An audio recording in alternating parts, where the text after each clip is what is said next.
So joining us this evening for our discussion, What Makes Horror Horror, we have authors Lindsay Hallam, Rob Daniel and Kate Robertson, and they're going to be discussing the topic of genre effectively in a panel chaired by John Atkinson. Hello, John. So John is senior commissioning editor at Liverpool University Press and is series editor for Devil's Advocates, which is a series close to my heart and the heart of the SIG. And I'm looking forward to hearing about these authors' books. So I'm going to hand over to John, and we'll see everybody soon. Thank you, Laura. Hi, everyone. When I originally was discussing this idea with the SIG, what I wanted to try and avoid really is it to become a sort of a 90-minute plug for the Devil's Advocate series, nice though that would be to have. So we really wanted to pin the discussion on something that kind of comes out of the series, and I'm going to talk a little bit about the genesis of the series and how this evening kind of relates to that.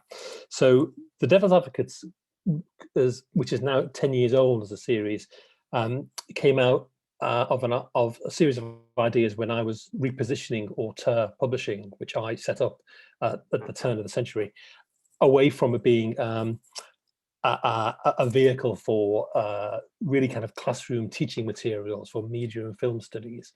And I wanted to turn it into more of a kind of, if you want a better word, kind of conventional film studies publisher.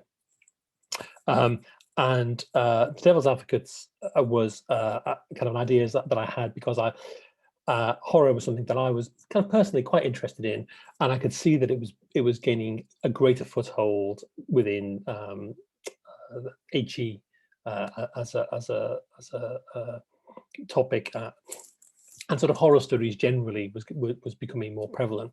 But that was only part of it. And to be perfectly honest, it was as much gut instinct as kind of anything else. And also, I wanted to kind of sort of read things, publish things that I was quite interested in as well. Of all of the things I published as running Auteur, this series is probably the thing which I am most personally kind of invested in, really. So when I was thinking about the criteria for the series, there were sort of two things that I really wanted to prioritize.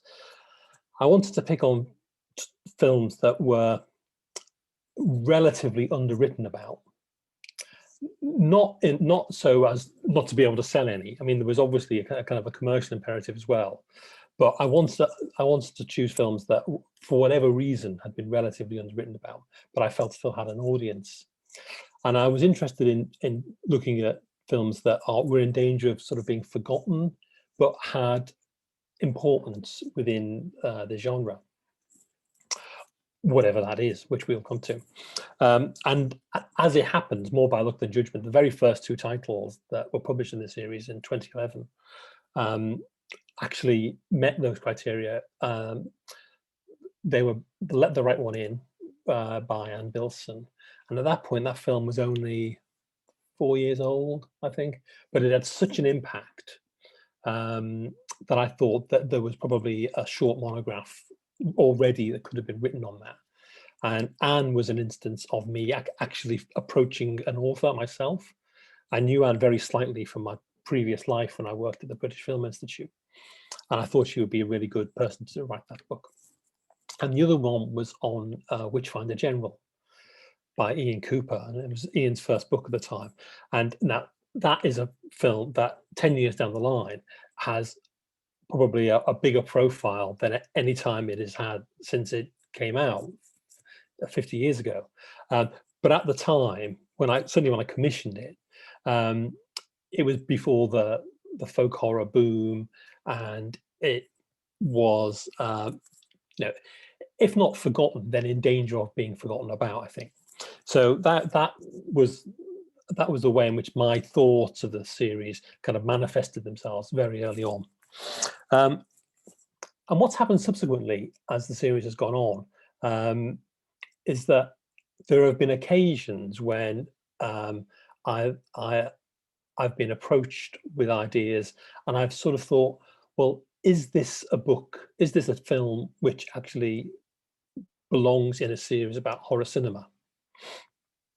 And this has happened a few times, and it's been a really interesting experience for me, because I'm not an academic, I'm not a scholar, which might become apparent as the evening continues. So kind of apologies in advance if I make any terrible faux pas. But it has been interesting to me to be approached by people who do have a scholarly investment in this subject, who are interested in exploring the idea of horror cinema in ways which weren't necessarily apparent or intentional when the series was kicking off. So that kind of brings us to the theme of the evening: what makes horror horror?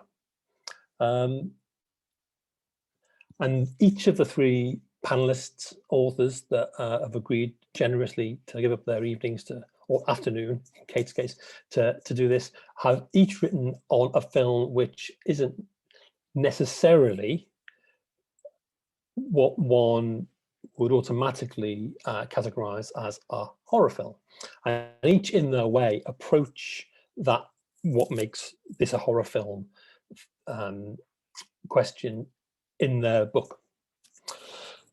So we drew some straws, and Rob Daniel is going to speak first of all briefly to the topic. Actually, before we go any further, having said that, I don't want this to be a 90-minute plug for the series. There is an offer on the series which my marketing colleagues at Liverpool University Press have given us a discount code, which I will plonk in the chat in a little bit. And it's for 35% off the cover price of the books, and it will last until Monday, so the end of the month. I will say, if you are interested in buying any, do it before Monday, because we had a thing on a 50% across the whole LUP list offer that was meant to run all of December. And then, as I discovered from social media on New Year's Eve, it expired a day early. So I can't guarantee that this will be available at 1 minute to midnight on Monday. So order before Monday if you're interested. So let's moving back onto the theme. Here is Rob.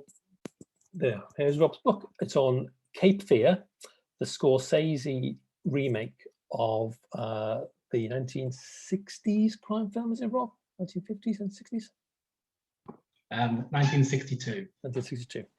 And Rob, this is an instance of Rob, of an author approaching me with an idea. Rob, I'm reading off the back of the book now.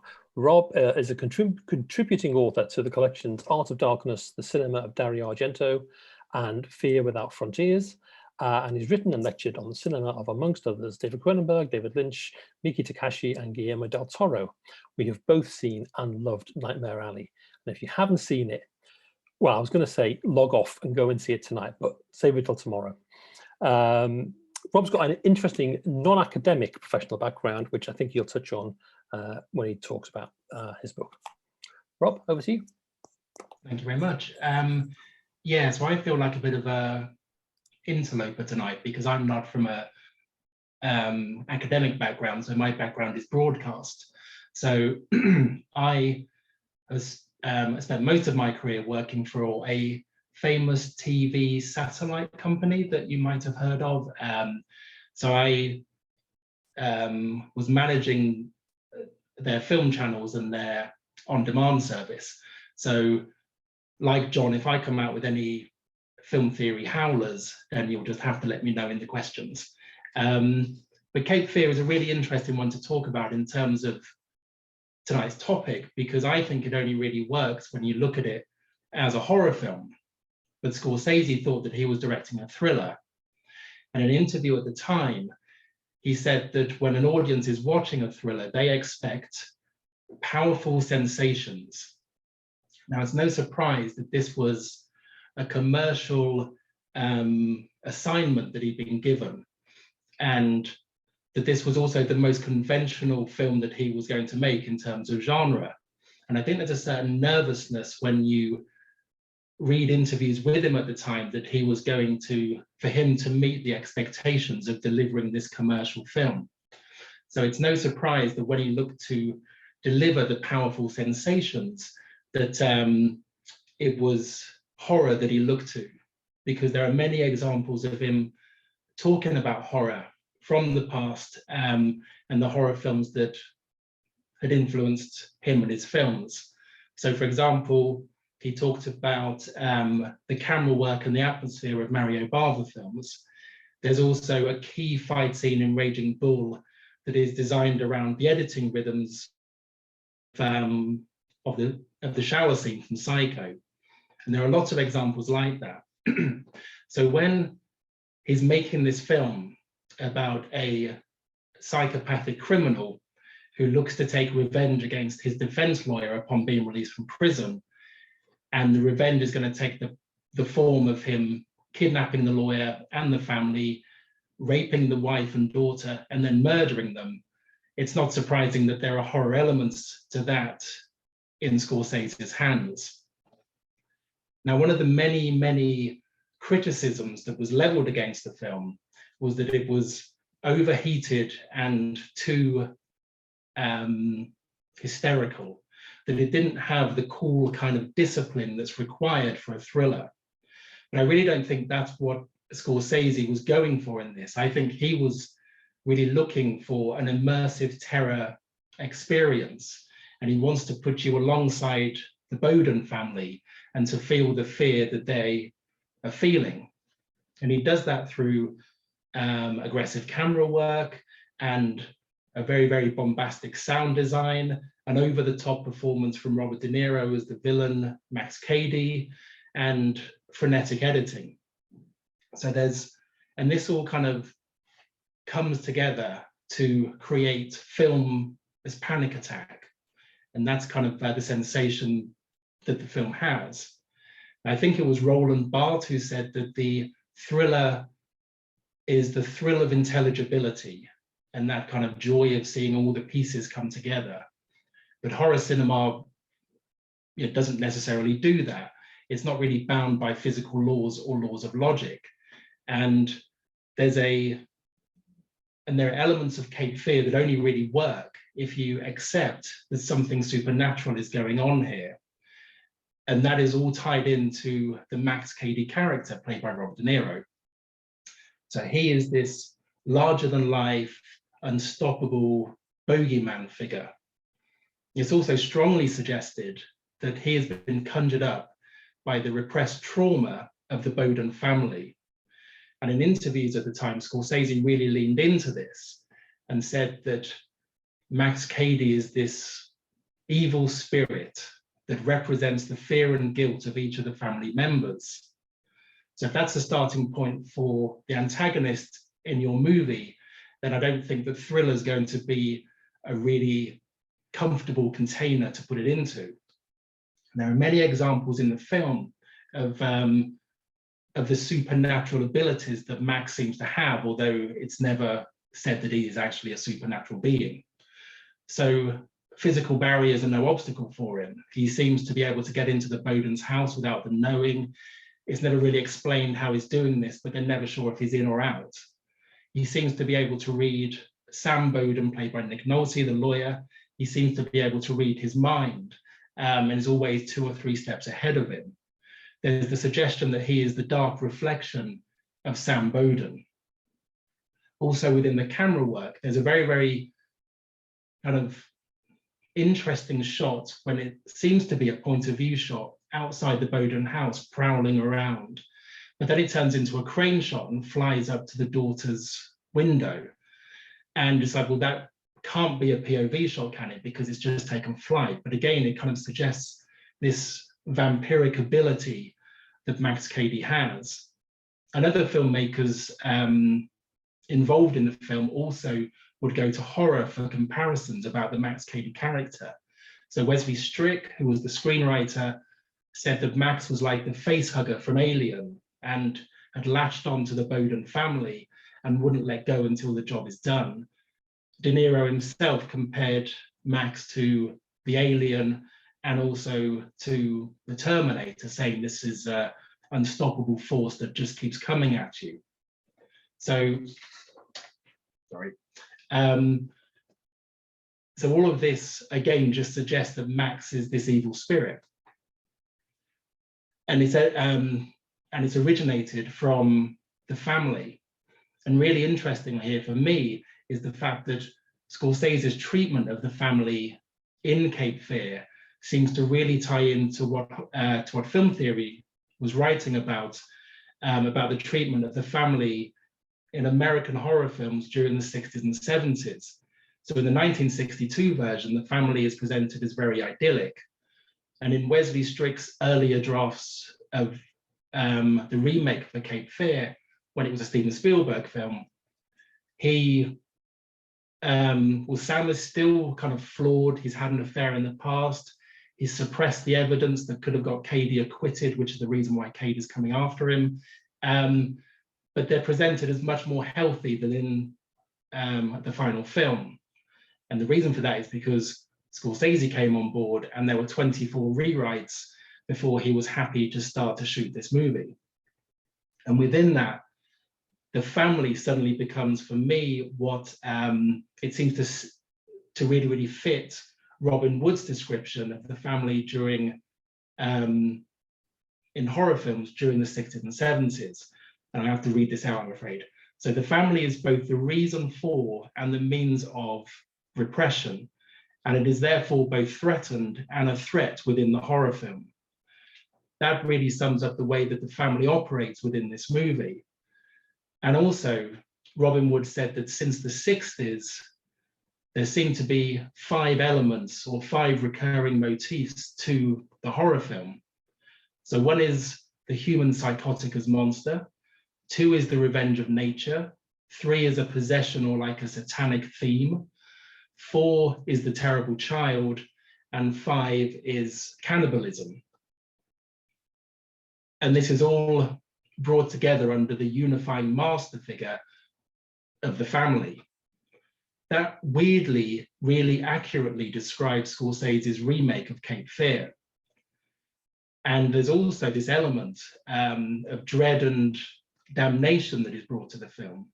So Max Cady believes that he's on a divine mission. He's on a mission from God, kind of like a diabolical blues brother or something.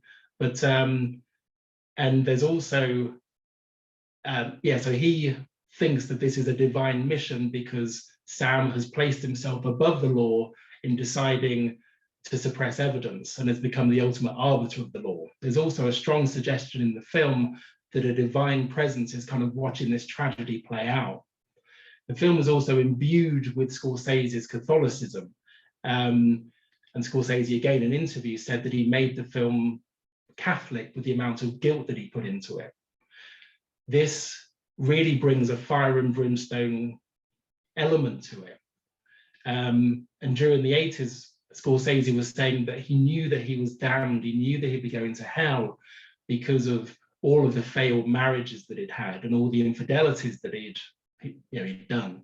So when making a film about a toxic marriage, it's not surprising that he's going to bring a lot of that guilt, but also a lot of that kind of damnation to it as well. And then finally, there is the emotional response and also the physical response that this film has in many viewers. So when I was speaking to Wesley Strick, he said that during the 70s, he was a rock journalist. And one night he went to a Bay City Rollers concert to cover it. And he said that there were a lot of people in the arena who were so overwhelmed by the fact they were in the same physical space as the Bay City Rollers that they couldn't maintain consciousness and they were fainting in droves. And he said that there was this just amazing spectacle in the lobby of this arena of all these people laid out, having to be attended to by medical staff. He then said it was very interesting and funny that 15 years later, Cape Fear was released, and he was suddenly reading stories that were very, very similar. And there were all these stories about people that were fainting in the cinema or having to run into the lobby to get some air, and then they were fainting there, and again having to be tended to by medical staff. So these are the reasons, and there are other reasons, but these are the reasons why I think that the Cape Fear really works best when viewed as a horror film, even though the director thought he was working on a thriller. Thank you, Rob. Thank you. That was great. Thank you. We seem to have lost Lindsay, hopefully temporarily. So, Kate, do you mind stepping up? Yeah, of course. Oh, no, Lindsay's back. Oh, well, but Kate, it's too late for you. Well, I've put you forward, so you're going to do Kate. Lindsay, you can go again if you want. Kate's book is on the Claire Denis film, Trouble Every Day. And Kate is an Australian-born, New York-based writer and academic affiliate of the University of Sydney. She's written about art, film and culture for a range of publications, including The Atlantic, Sensitive Cinema, ID, and Vice. Her book, Identity, Community and Australian Artists, 1890 to 1914, Paris, London and Further Afield, was published by Bloomsbury. Thanks, Kate. Yeah, hi everyone. So I guess I should be transparent. I'm a sort of ex-academic or part-time academic affiliate. So I still write a lot and I'm still publishing books and I publish criticism, but sort of have left academia behind. But that is part of why I loved writing this book, because it's kind of it's my favorite sort of thing, finding one film and spending a lot of time exploring it, I suppose. So this developed over quite a long time. Trouble Every Day was actually a really interesting film for me to choose in this series. I know John said this is not, just talking about devil's advocates, but I love the series of books. I love how many different films are included. I wasn't quite sure if Trouble Every Day fit in the series myself, because it is a horror film, but it's not quite a horror film, and people are still arguing about this. But when you look at it, when you think about, what a horror film is, and I was very tempted to start this with a sort of, I don't know, terrible 1970s or 80s style of discussion, according to the Oxford Dictionary, horror is, but I actually looked at some definitions, and I think no one actually has settled on what horror means. So for me, when you boil it down, horror is a genre that provokes really strong, intense and uncomfortable feelings. So fear or dread or repulsion. And when you think of it that way, Trouble Every Day absolutely fits into this genre. And I feel like I have to mention that it is one of those infamous films, if you didn't know, where an ambulance had to be called to a screening. So at Cannes, when this premiered, 2 women fainted and there was a whole to-do at the midnight screening. Apparently Claire Denis was really stressed about this happening, and then she was told, no, this is great. This is fantastic for your film.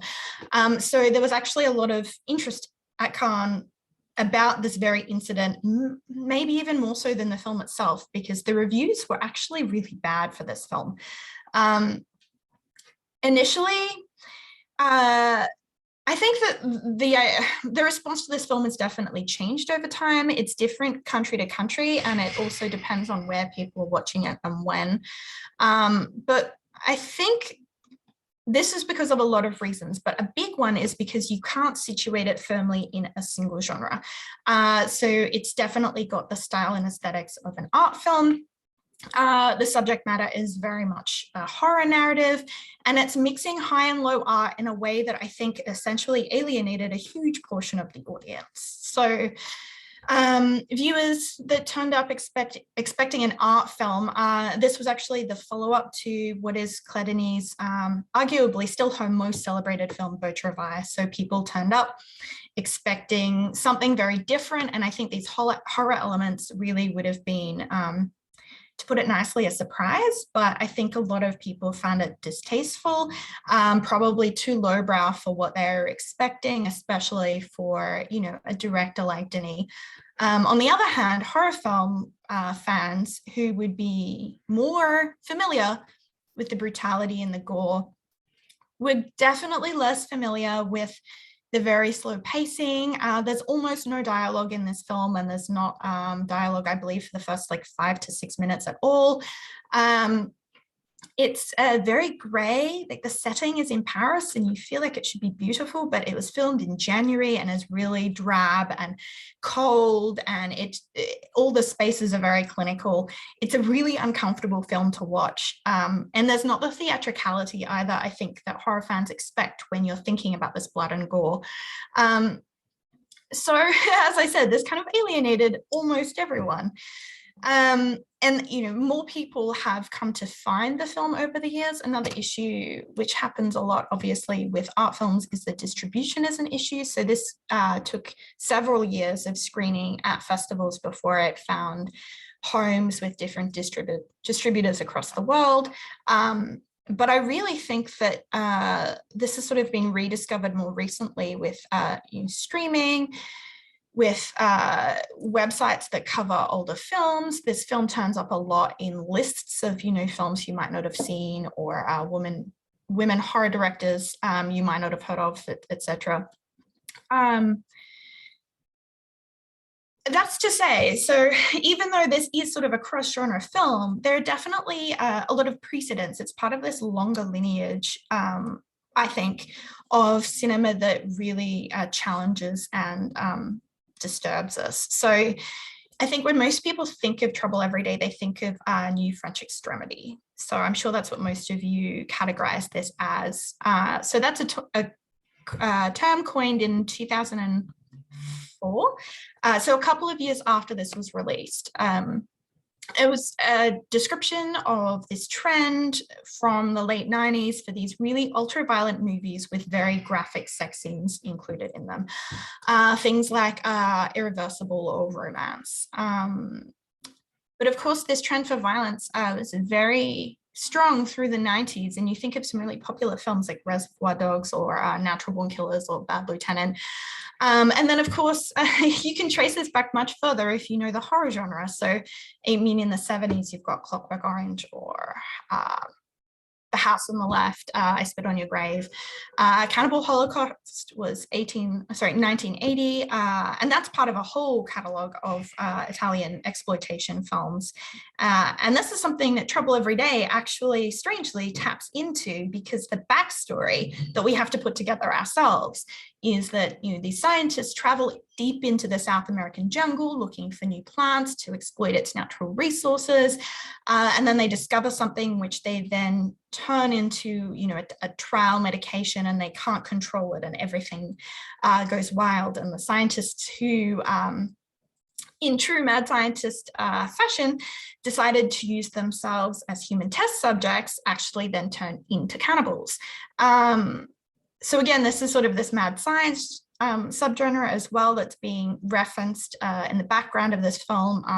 There's also a lot of references to the Gothic in Trouble Every Day.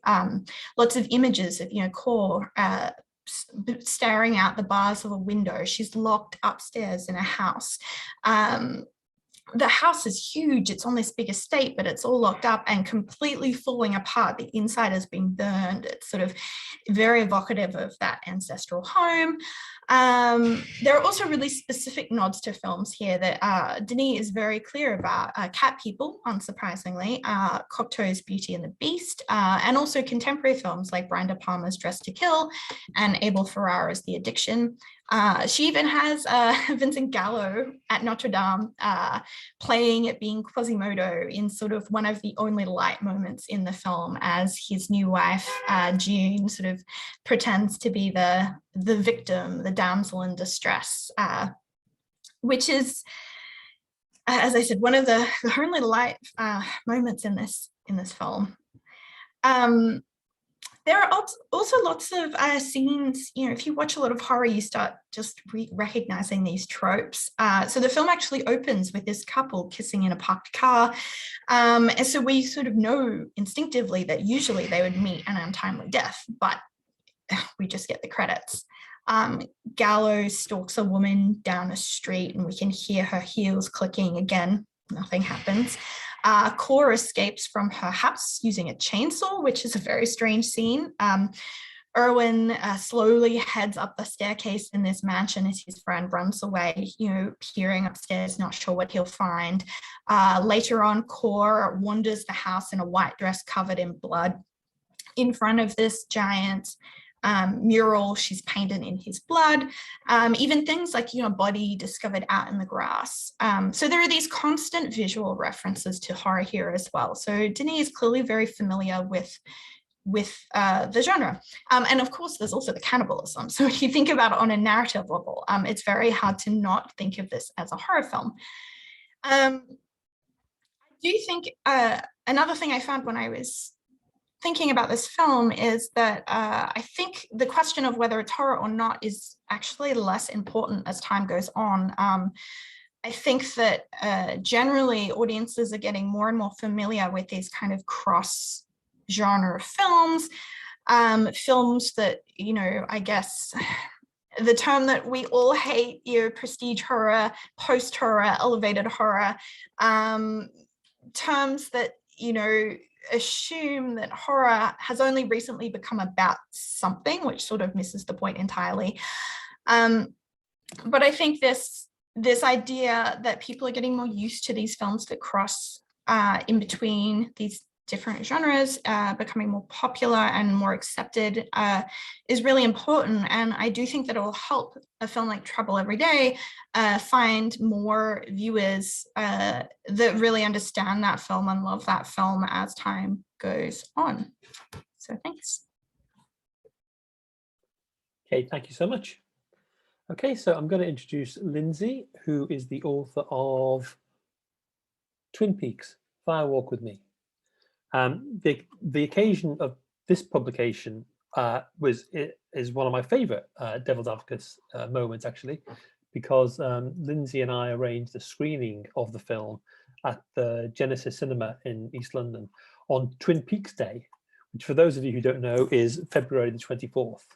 And the people that put on Twin Peaks related audio-visual stuff, and it was just a very, very pleasant evening. And we sold a few books, and Lindsay introduced the film, so it was great fun.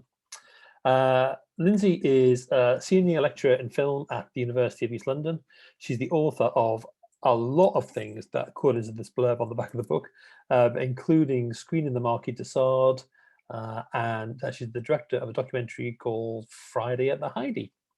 She's contributed to a lot of collections relevant to this conversation, including Trauma, Media, Art, New Perspectives, Dracula's Daughters, The Female Vampire on Film, Critical Insights, Violence in Literature, and lots of journals. Lindsay, over to you. Hi, so I came to write this book basically because I do what I do because I fell in love with Twin Peaks. I discovered Twin Peaks at a video library in Perth in Western Australia. So like another Australian, we're taking over. Yeah, so it was a few years after the series had played. So I remember when I was a kid, Twin Peaks being on. And I remember everyone talking about this whole thing of who killed Laura Palmer. And I remember the radio announcing who killed Laura Palmer. I was still, for some reason, I remembered it. So when I came to watch it, I already knew who the murderer was. And yeah, I think I was starting to get into movies and TV and things like that. And it saw some references to Twin Peaks in like magazines and things, and then saw the pilot at the video library. So this was a few years, no one was really talking about it anymore. So it's something that I kind of always felt like was my own thing that I discovered by myself. No other friends of mine knew this stuff and was into it. So I got the pilot episode, which turned out to be the European pilot, which kind of has a strange ending. And then I went to went to the series. But the thing is I went to the video library again to watch the series. They had this video, there were these double videos, and it said Twin Peaks 2. And I thought, okay, well, that's this next one. But actually, it was the second season. So I started watching it going, what is going on? Because it was like the second season opens with all these cliffhangers. Dale Cooper it opens with him on the floor, like bleeding, and he'd been shot. So I was just like, what on earth is going on? And so, but for some reason, I took it back, and then someone had magically returned the first season. So I found that, and then I watched the first season, and then I got right from there. So it was a very Lynchian manner that I watched Twin Peaks, because I was watching it out of order. I watched an alternative version as the pilot, and then I had to find the second half of the second season, and it was all at another part of Perth. And so I had to get like my mom to drive me to other parts to try and look for it. So I ended up seeing the last few episodes before the episodes when you found out who killed Laura. Anyway, I just saw it out of all this order, but I became so obsessed with it because it was something that I had to work so hard to try and track down. So, and like I said, it was this thing that no one else really knew about or was into. So it was just my own little personal private thing that I loved so much. And it was just kind of before internet. So I even had a scrapbook of any kind of thing, any reference I could find to Twin Peaks in magazines or anything, I would stick in this thing. So it was totally my personal kind of obsession. And then as I got older, I started to meet other people who also knew what it was.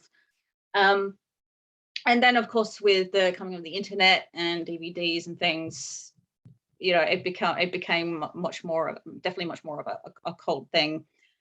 And it was weird. And as I went into academia, like my PhD and all that, I'd never really talked about Twin Peaks until I think 2015. There was a conference at the Manchester Metropolitan University to celebrate the 25th anniversary of the series.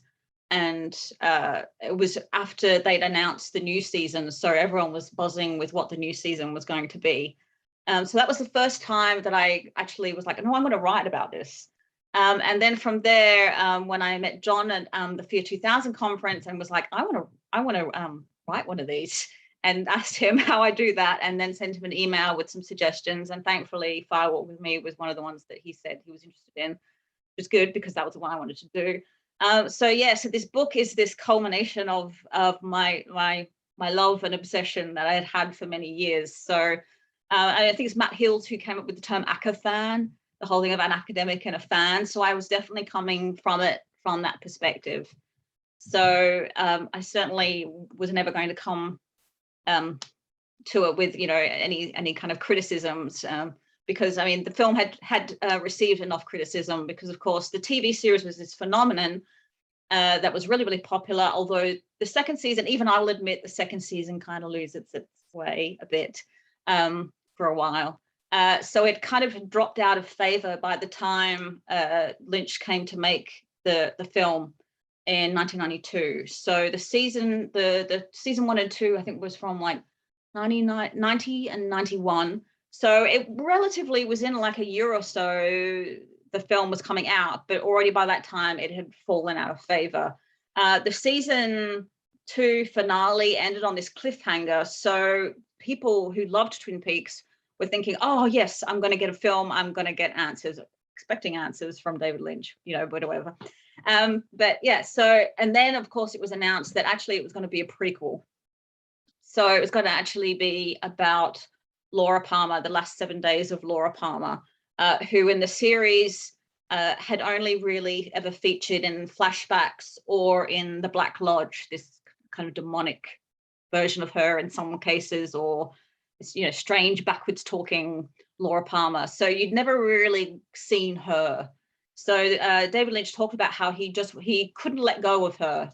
He really wanted to really get to know her more and to show her more, because in the series she was the victim. She was the murder victim that was found wrapped in plastic at the beginning, and it was all about how she was seen through other people's eyes, or that she was this fantasy figure, the prom queen, when actually as you go along we realize that her life was anything but a dream. It was a nightmare. She was being sexually abused by her own father, who was appearing to her in the guise of Bob, this very kind of demonic, monstrous, grotesque entity.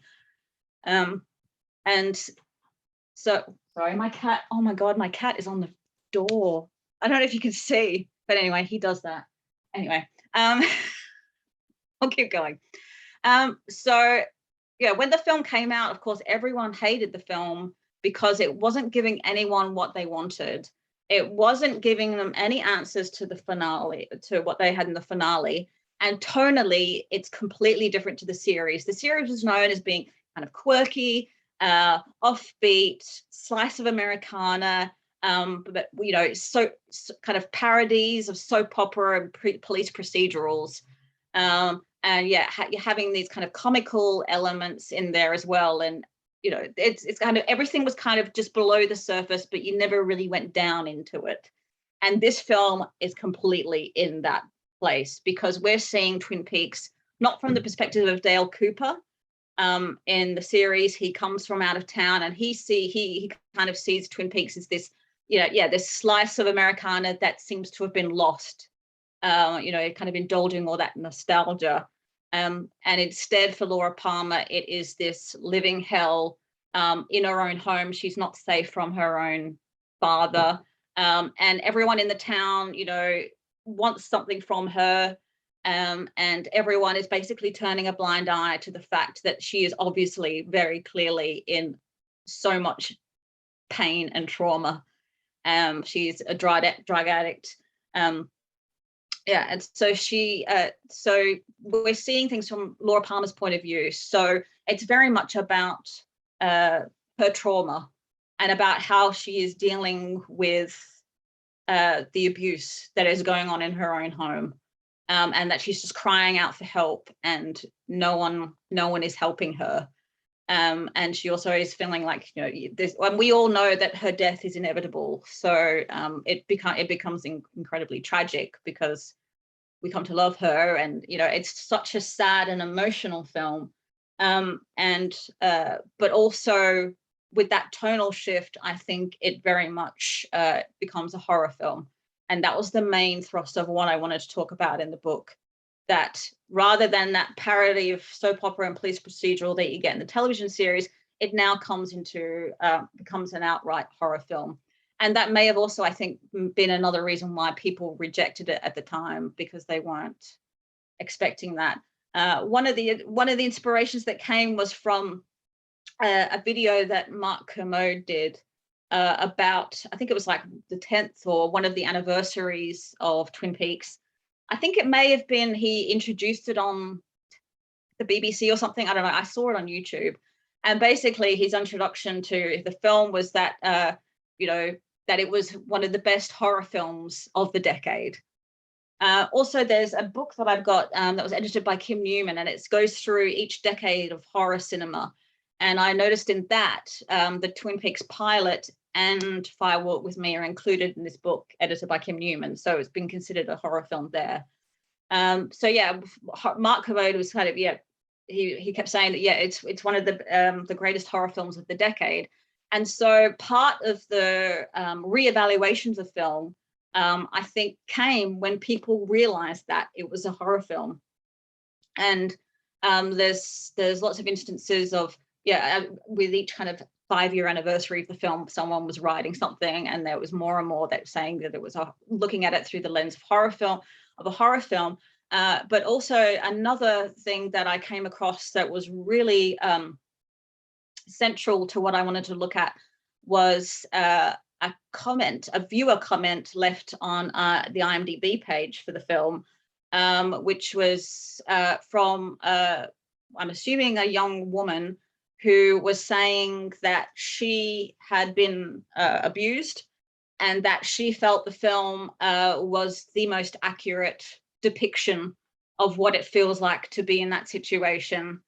And also both David Lynch and Cheryl Lee have been approached and received many letters over the years from survivors of abuse, incest survivors, telling them that the film really captures the feeling that, like, you know, just the trauma and the pain that comes with being in that situation.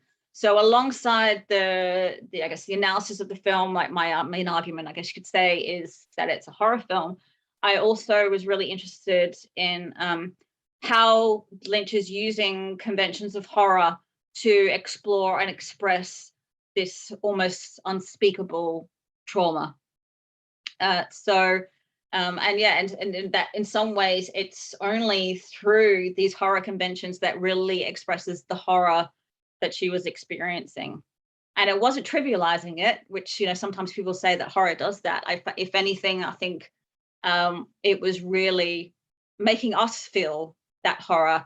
I mean, I personally, I feel so attached to Laura Palmer while watching this film. The scene of her death, I've watched the film so many times, it actually gets more and more difficult to watch her death scene the more times that I watch the film. And so, yeah, that was the kind of the idea of the film being a horror film. It's exploration of trauma, which I think certainly more and more horror seems to be kind of centered on that, and studies of horror certainly looking at horror and how it is expressing ideas of trauma. And also I kind of wanted to situate it as a David Lynch film as well, because the film wasn't made with the co-creator of the series, Mark Frost. So I think this was almost like David Lynch kind of reclaiming the property, because he kind of during the second season kind of started to distance himself from it. And I think this was maybe him bringing it back to him as well. And I think since then I've kind of gone more and more, written quite a bit more on Twin Peaks. And I did a keynote at a conference on David Lynch in Germany, and it was all about Lynch as a horror auteur. Because I think the more I think about it, well, I remember watching the series. There are moments in the series that are absolutely terrifying. There's the murder of Maddie Ferguson, also played by Cheryl Lee, in the second season, which is just horrific, which is just one of the most horrifying things to watch. But then I also remembered that, as once I got really into Twin Peaks, I started to watch a lot more David Lynch. And I remember I got out Eraserhead. I was 15. And I got out Eraserhead, and I hadn't really watched a lot of art cinema at that time. I was starting to get more into it. And I remember there's a scene where the baby gets sick, and the main character Henry just goes, "Oh, you are sick," and then it cuts to the baby, and it's covered in pustules, and there's this burst of sound, and I was so shit scared that I remember I just pressed stop and had to stop watching it. I also remembered, once I realized that David Lynch directed The Elephant Man. The Elephant Man had been on television when I was about 10 or 11. And when I was watching that, there's the scene of John Merrick in the hospital, and the porter brings all his friends, and they come in and they're really awful to him, and the woman kisses him, but she's obviously like doing it as a joke, like, "Oh, I'm kissing this man, the Elephant Man." And I ran from the room in tears. So David Lynch has traumatized me throughout my entire life. But I think throughout his films, I mean, the whole idea of the jump scare or the shock cut, which people kind of always associate with horror, no one does them better than David Lynch. Like that Eraserhead moment where I had to stop. In Fire Walk with Me, there's a scene where Laura arrives home, and then Bob appears and he screams, and the camera goes into his throat, and you kind of see down his throat, and it's horrifying. It really shocks me all the time. There's even, I mean, the guy behind Winkies in a scene in Mulholland Drive, and that is terrifying. I still remember the first time I watched that. And even the scene in Wild at Heart where Diane Ladd turns to the camera and she's put lipstick all over her face. So there's the moments where you really have this, visceral shock. I mean, Kate was talking about the idea of the strong emotions. I think that's so much in David Lynch films, but his shock cuts are like just really strange ones. But I think, that no one can really terrify you like David Lynch. And it's only because I teach a horror and science fiction class for my students, and being that students like neat and tidy definitions of things, I ended up coming across something from Isabel Cristina Pinedo in her amazing book, Recreational Terror, where she kind of says that there's 5 things about horror, and she kind of says horror disrupt, and these 5 things you can apply to David Lynch films. She says horror disrupts the everyday world. It transgresses and violates boundaries. It upsets the validity of rationality. It resists narrative closure, and it works to evoke fear. So, I mean, that all screams David Lynch to me. So, so I think that there are horror aspects to him, but of course he's seen as this grand auteur, more from art house cinema. But I mean, just like with Claire Denis and Scorsese, there are all these auteurs. I mean, auteurs have always worked with horror. If you go to the very beginnings, origins of horror, you could say is German Expressionism. And those films, you know, the Fritz Lang and, you know, they were, when they moved to Hollywood, those German Expressionist films were seen as masterpieces, and they were slumming it, making noir in Hollywood.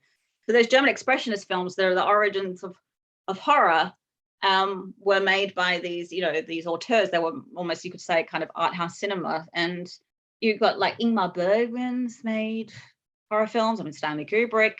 You know, so there's a lot of this whole auteurs have always kind of been kind of dipping their toes in horror. And I think there is just totally, I mean, what makes horror is it really can say anything really. I mean, one of the things that irks me is when people think that horror movies are just meant to be scary, and that's all that horror does, and it just does so much more than that.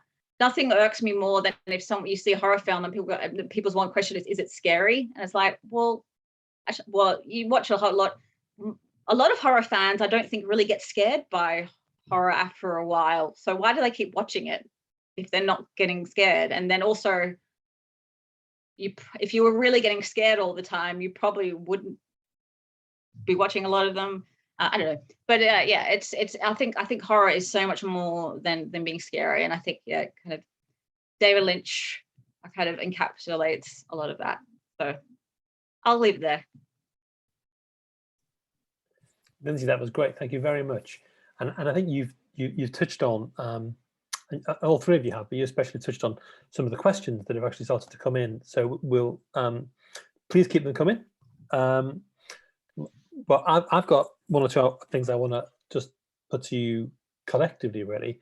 And again, you've sort of touched on this, but one of the things that all 3 of your chosen films have in common, Rob, to a slightly lesser extent, but is there's just a terrible reception they received when they were first shown. I mean, and not just sort of negative reviews, but like real kind of loathing, actually, really violent response. I think in the case of Cape Fear, Rob, it was more like Scorsese was seen as being slightly sort of cynical. It was sort of a one for them sort of film, so he could keep on doing Last Temptation of Christ and stuff like that. So it was more of a sort of a dismissive response as opposed to an active loathing. But yeah, that's right. When it was referred to as a horror film, it was always in disparaging ways, so that it was like, he's done this film purely for cynical reasons because he needs a hit, so therefore he's just gone to horror. Because of course, let's not forget that in the early 90s, horror, in terms of the mainstream perception of it, didn't have the best kind of reputation. I think it was just seen as the slasher film, because the slasher film was still a big thing at that time, even though it was kind of gasping its last in 91. But yeah, when the film was referred to as a horror film, it was always as if he was slumming it. So I wonder if is this. It seems to be almost a cliche now that these films, which subsequently 20, 30 years later are regarded, I mean, The Shining, most obviously, is a film that was just kind of treated with kind of almost disdain, actually, when it was released. If you look at some of those contemporary reviews, or at least puzzlement, it seems to be almost a cliche that sort of 20, 30, 40 years later, they're now regarded as, the best examples of the genre. I mean, is that, do you think, a commonality? I mean, one thing that just occurred to me, and I think it's one of the things about horror that is probably most controversial, is one of the things that is kind of connects the three films that we're talking about, and certainly The New French Extremity, is that all these three films all are very much involved and about sexual violence. And horror has always, had the, people calling it misogynist, that it's trading on like just the victimization of women. But I think all three of our films really kind of deal with this idea of sexual violence in a very serious way, which maybe people don't think should be the realm of horror, or that horror can't do that, where again, I always very disagree. I think horror can be an amazing vehicle to explore so much about the human condition. But yeah, I mean, I think it's just always the transgressive element of horror as well, and really, I guess also what people don't want to deal with and don't want to see. It just suddenly that occurred to me, because I remember when I watched Cape Fear for the first time, and I watched it when I was quite young. And to me, with Cape Fear, I always think about that film. It's not so much the threat that Max K is going to kill you. It really is the threat that he's going to rape you. Like, there's this very kind of sexual threat to that film. I mean, and there's that really disturbing scene with Juliette Lewis, which, there were stories of young girls watching that film, I guess maybe thinking they're seeing a thriller and kind of crying, because it's real. So they're really, I think all three of these films, and Kate talked about Trouble Every Day, people fainting. I mean, there's the scenes of the scene where Beatrice Dahl, seduces the guy and then starts devouring him, is just, it's really confronting, but also shot in a strangely beautiful way with all the extreme close-ups. But yeah. And it goes forever. I just have to jump in, like sitting there, having to watch this that many times. Like you, Lindsay, it actually got harder and harder, to the point that I'll be totally honest, I ended up taking a bunch of screenshots. So if I needed to look at something about framing, of moments, because I realized I couldn't keep watching these scenes because I was going to go bananas, like completely so upsetting. And yeah, the fact that seems like the high point of horror. And then there's that locker room scene, which is actually the one that and there aren't many films I would feel like I have to do this with, but I always give a caveat that, I can tell you about it, or you should read about this film, but this locker room scene is not for everyone at all. Because it is actually one of the most horrific things I've seen. And I mentioned when I told a friend that my book had come out, she remembered having seen Trouble Every Day in university in like 2002. And she's like, I remember sitting with the class and watching this scene, and just the room just completely lost it, because there'd be no warning of what was going to happen. And it hadn't screened in many places. It was a fairly new film, a pretty underground film. And yeah, so that kind of idea of things that linger with you, it had been, 20 years since this had happened nearly, and she just couldn't forget that first viewing. So yeah, how is that not a horror film? I'm sorry. If 20 years after the fact you literally physically cringe remembering watching it, I don't know what a better description would be. I think there's also elements of that in terms of when we were writing the books. I would imagine that there were certain scenes that you think, oh, do I need to watch this one again? Like the scene for me in Cape Fear, when he attacks the woman and then bites a chunk out of her face, is one of those where, even though you don't see that much, it's just the dread and then the visceral moment. And there were certain moments where it's like, oh, once more, just to go back and see exactly how long do we see this for, and how does the effect of that work. But it's interesting because when the film came out, that was the really, really controversial scene. But as it's aged, it is the scene with Juliette Lewis and De Niro and that seduction scene. And that really, I think one of the things that we're talking about is horror can tackle taboo subjects. And I think that's what horror fans expect it to do. I think sometimes audiences that are coming to this don't expect it to be don't expect it to be confronted with that, or particularly in the case of Cape Fear, for it to be dramatized in that way, which a lot of my friends said, well, it's just a lurid film. It's just a very, very lurid film. And I don't think that if it was made now, it could be made that way. So it's the element of taboo that I think turns off a lot of people, and also the shifting attitudes of time, because now I think that the scene with Juliette Lewis, the fact that she is 15, he is coded as a very, very satanic figure, which kind of puts a sheen of the supernatural onto it, but it's still very, very disturbing. That scene would be, I think, handled very differently now, even though I do think it is a great scene. But yes, it's also a great example, I think, of when audiences come to a film and are just presented with something that they are really not comfortable with, or really prepared for.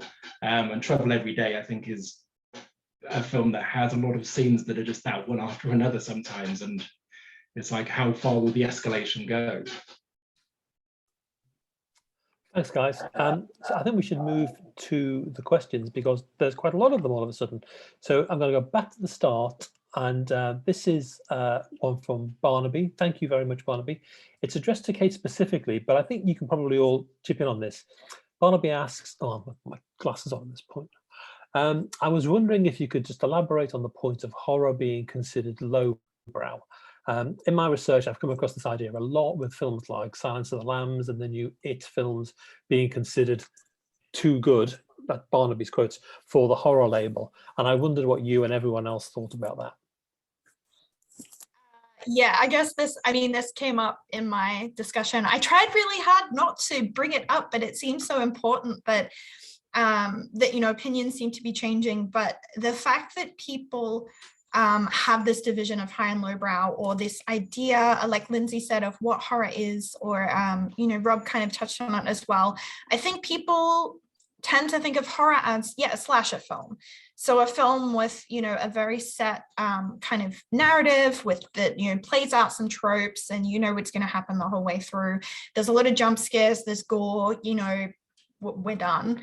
But I think horror, has been considered something very different for a long period of time. I think it's, basically I think it's really unfair and missing the point. And I did notice when Get Out came out, a lot of people started talking about how, this is the first horror film to tackle social issues. This came up constantly, and I just felt like I wanted to cry reading this over and over, because I felt like, maybe not everybody watching Get Out knew this. That's, totally acceptable. But to have critics saying that, and, basically preventing people from, I guess, learning more about this history of horror, because horror's always been about things, and issues of all sorts. So clearly I get extremely upset talking about this. So Rob or Lindsay, if you wanted to chime in. Well, I think, sorry, Lindsay, after you. It's bullshit. I think most of us here will probably agree the whole thing of elevated horror and post horror, this whole horror is like, I go back to, like I said before, the origins of horror, you could say, is German expressionism. So it kind of, there's always been elements of high culture in there. And another thing that always irks me is when people who make horror films try to distance their films, like the actors or directors go, it's not really horror, I give it more as a critique on blah blah, or that always embrace it. And because horror is nothing to be ashamed of, because I always like I just say to my students that you can explore so many different things. Horror is an amazing vehicle to explore so much. So but I guess you got like A24 who capitalize it and use it to, I guess, to people to get horror films that maybe wouldn't see them. I don't know. Sorry. Yeah. No, there's just it just amuses me the way that horror always has to be rebranded through the ages to have a slightly different name, because people just seemed to be embarrassed to either be making it or to be promoting it. So at the time of The Silence of the Lambs, it wasn't a horror film, it was a psychological thriller. And psychological thriller for so many years was the way that you would describe it. This horror film that might win an Oscar, but if it's a horror film, then it can't win the Oscar.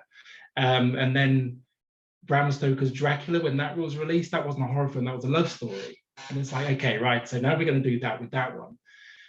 And yeah, watching Scream 5, and I saw that someone mentioned Scream 5 in one of the questions, it's like, all right, so elevated horror is the next version of what we are calling this now, so that we can, again, just put the demarcation between what is lowbrow and what is highbrow, and it just seems really arbitrary, and also often just misses what's in these movies that makes them so special, I think. Yeah, I was also sorry, John, I was just going to mention that in the chat, there is also a link out to a discussion that Laura included for one of these sessions on post-horror. So if anyone's interested, I would say head there and watch that. Yeah, that pertains to a question that Tuche, I think that's how you pronounce your name, Tuche, apologies if not, asked in relation to the whole elevated horror discussion. I think we've done that. And as I said, there's a link there to the David Church book launch, which was a really good session, actually. I really enjoyed that one. Tuche had a second question addressed specifically to Lindsay. Again, please chip in about your thoughts around the representation of grief in Fire Walk with Me.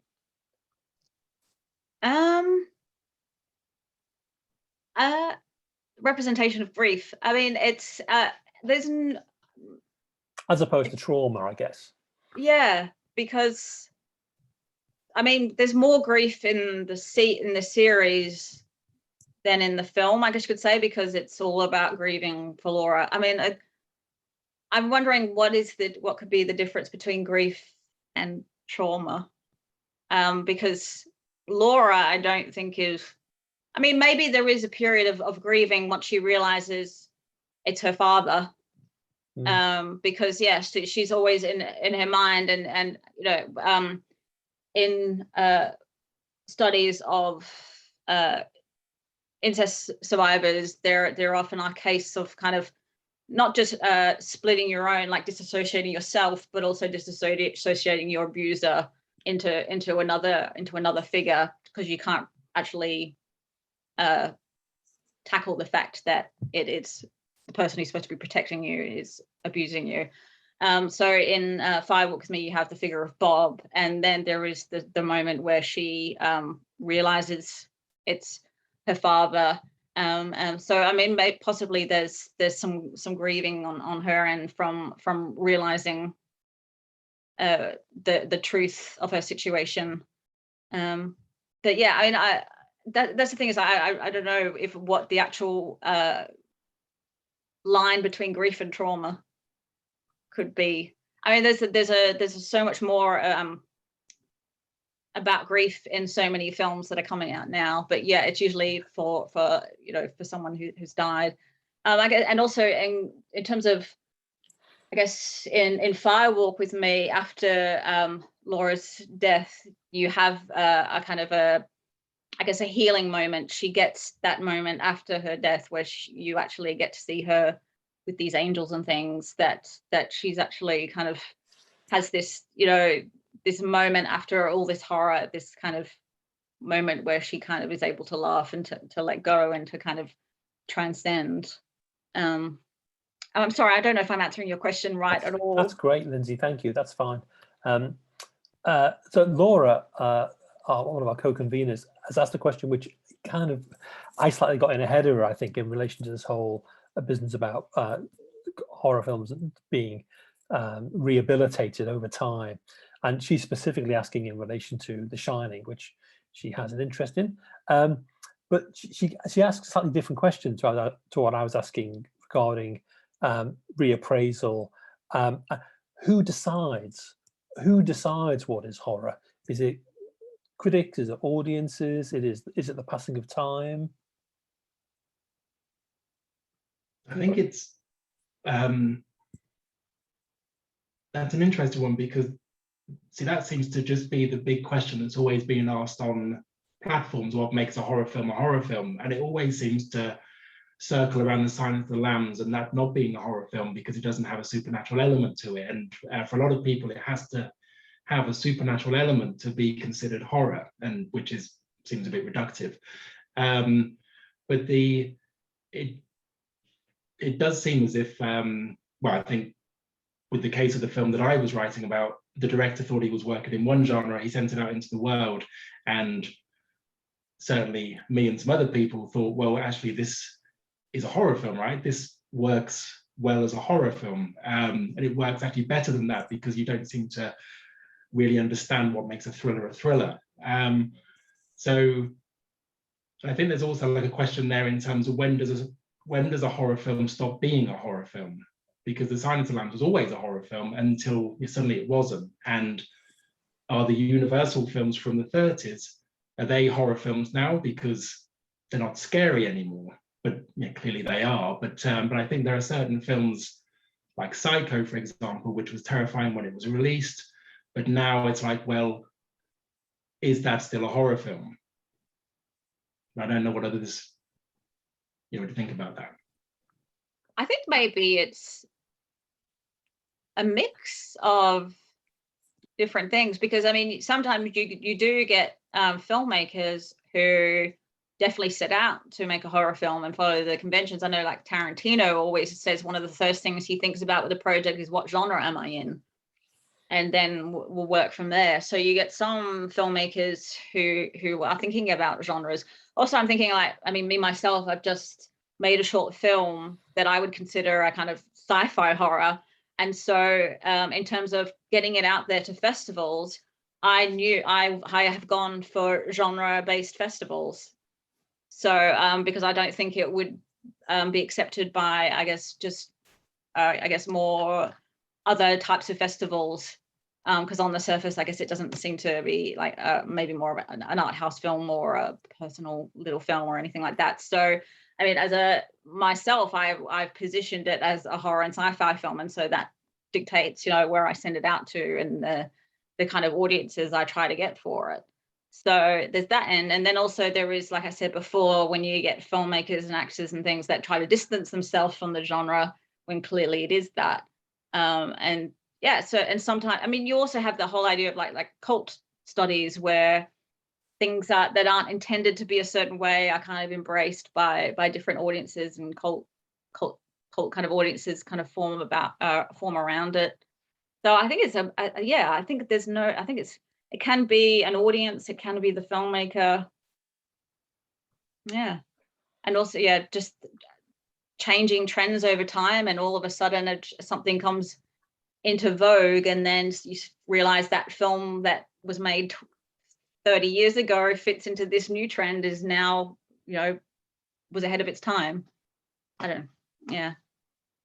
Quite a lot of the questions are touching on the sort of things we've been discussing here, really, about who decides and is it the passing of time. So if Kate and Rhys don't mind, I'm going to not go into those in detail, although Rhys has a very particular and, to my mind, slightly obscure question to Lindsay about, he's been rewatching Psych. Have you seen the Twin Peaks episode of Psych? I've got no idea what you're talking about. Oh yeah, so there's the series Psych. They have an episode where there's all these people from Twin Peaks, like actual actors from Twin Peaks in there, and there's a whole bunch of references. I've never actually seen it because I never watched the show when it was on, and since then I don't know. I don't know where you could find the series, and it was one of those things where do I watch the whole series just for this one episode, or maybe I should just watch the one episode. But no, I actually haven't. But I love the Saturday Night Live sketch when Carl McLaughlin hosted Saturday Night Live. They did a Twin Peaks parody. That's mwah. I'm going to skip ahead, if that's okay with everyone, to Kat Lester's question. Kat, I'm going to congratulate you on your long listing, although it's not technically a long listing for the Bram Stoker Awards. You seem to be very, very prissy about what constitutes a long listing and what isn't, but congratulations anyway. Kat says, I have such difficulty getting my students to think about horror as anything other than scary. For example, when teaching Twilight or Little Shop of Horrors, because according to my students, they're not horror. I'd be curious to hear from people here about whether they've encountered this issue and how they deal with it in the classroom. I mean, I've just taught a horror and science fiction module unit last term with some third years. So yeah, like I said, the students often like definitions. So I use the Pinedo one just because of those 5 elements, it works to evoke fear is just one of the 5 elements that she mentions, because I kind of say to students that it's not just about being scary, that you can explore these other things. Also, because it's horror and science fiction, I also talk about Vivian Sobchak did a book called, I think it's called A History of American Science Fiction or something like that. And in the first chapter, she talks about the difference between horror and science fiction. And it's usually the common thing is that horror is more kind of internal and science fiction is more about external forces. But obviously, that's not always the case with horror, because horror can do a lot of social commentary. Yeah, so I kind of, and also one of the things I get to do with my students is to get them, before I say anything, get them to come up with definitions. And then we kind of have a discussion about that. Then I give them these definitions, but then we go from there.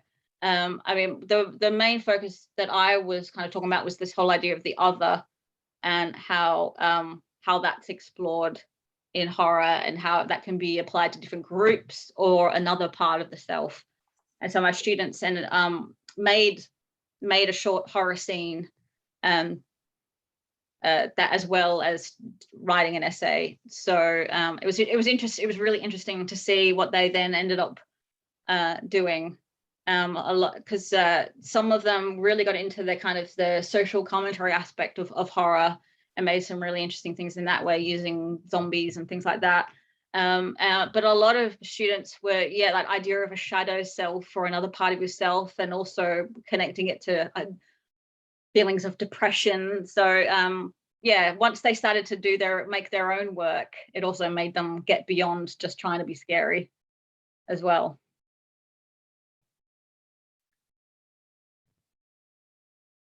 Kate, do you have anything to add to that at all?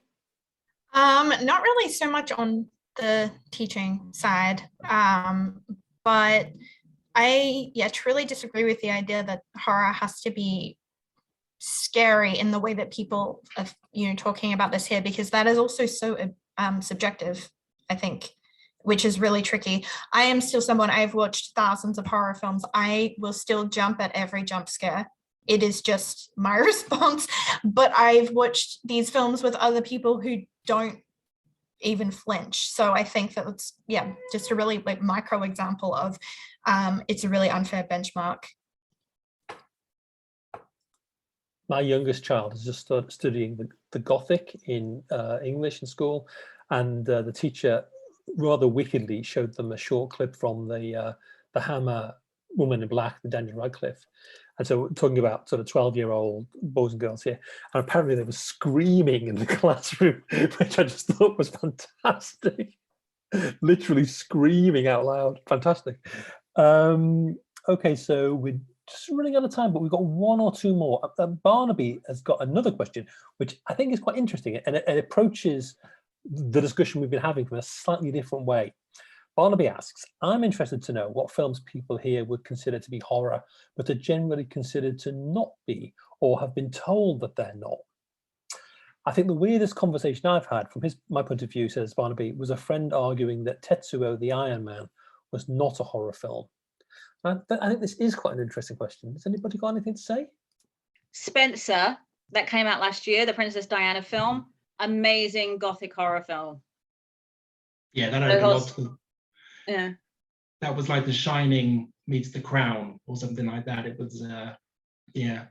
But there was one that the channel that I used to work for, we used to get lots of complaints about because we would show it during the day, which is The Picnic at Hanging Rock, which I always think of as a very creepy, scary film. And we would get viewer complaints saying, this shouldn't be on during the day, you shouldn't be showing it. So then we would get back to them and say, well, what was it about the film that you objected to, or what was it that you didn't like, and they would never be able to say what it was. They just said the general tone of this isn't suitable for daytime. And it's like, well, it's a PG, so we're allowed to show it, but I kind of understood what they meant in terms of it just creates a sensation inside you that is very disquieting. So I always think of that as a horror film, even though it could be argued that it isn't. Yeah. I don't know if Kate has any suggestions, or I can just jump in and say, as a child of the 80s, most of the Disney films that they were making, like Return to Oz and Something Wicked with This Way Comes, which I just saw again because the BFI showed it. And I know that Kat is in the audience, Watership Down, which I'm sure she can talk to us a lot about. But yeah, all in the 80s, the children's films were majorly horrifying. I would consider them horror now. I saw Labyrinth quite recently. Sorry, I saw The Nest, which is a film from the guy who directed Marcy May, Marlene, and the other name I can't remember.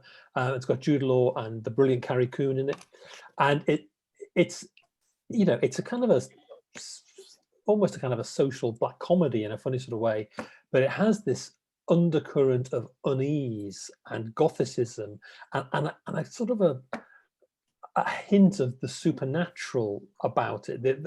The story is this guy who works in slightly as a sort of shady financial world.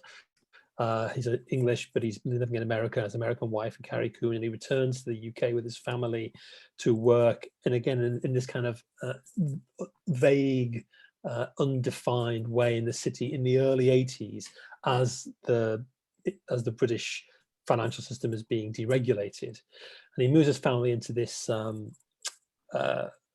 country kind of pile outside London in Surrey. And it only occurred to me when I was copy editing the forthcoming Devil's Advocate on The Omen that it is basically kind of The Omen with the supernatural bits stripped out of it, because it's kind of got creepy place, slightly not creepy kids, but kids who just can't settle, the wife who is slowly going out of her mind. It's a really interesting film. I don't think it's brilliant, but it's a really interesting film. And I think Jude Law has turned into this really interesting character actor, actually, now that he's no longer this kind of sex pot. He's a really interesting guy. Anyway, The Nest, anyone's interested. It would make a good double bill with Spencer, actually. I just saw The Nest recently, yeah. Kate, did you want to come in on that? I just was jumping in after Lindsay to say, yeah, films, I agree on the childhood films thing, but The Labyrinth terrified me as a child. One of my favorite films. I literally wore out our cassette watching it and watching it and watching it, but so scary. Even as an adult, it's scary for a different reason when you're an adult. But yeah, I do think a lot of older films is where I get tripped up. Thinking like 1960s kind of things like Mummy Dearest or Whatever Happened to Baby Jane, really upsetting kind of two-handers, and also non-English language films, something like The Wailing, for instance, which is, I think, just this spectacular film, kind of get dropped out of horror discussions, and I don't really know why. Or Tale of Two Sisters. I mean, in South Korea, it's absolutely considered a horror film, but here I feel like a lot of the time it gets missed out of these conversations on horror, and I think that's such a shame, because more people should be watching it. Lots and lots and lots of chat, which is great. So thanks everyone for engaging. I'm just trying to read out one or two questions, and there's one to you, Kate, from other Kate. Could you say more about how films like Beauty and the Beast and Cat People influenced Denis in Trouble Every Day? Oh, I could. I think I've only got like a couple of minutes left. There's actually a section in the book that I go into that a little bit. So Beauty and the Beast, Core is kind of the beast in this situation, but there's actually some very specific scenes that draw right from that film. So like Erwin down in the garden, like looking up, the way he breaks in, the way he walks up the staircase. There's references to Venus. There's a Venus statue in Beauty and the Beast. It all gets very very specific, but cat people is a little more general. But the direction for Beatrice Dahl from Denis was very much to consider herself not quite human anymore, very animalistic. So she draws on being a cat of some sort. So she sort of slinks around and she's very seductive. She only has one line in the whole film, but yeah, she's very sort of animalistic, and that's where that primarily comes from. As I said, big section in the book covers this.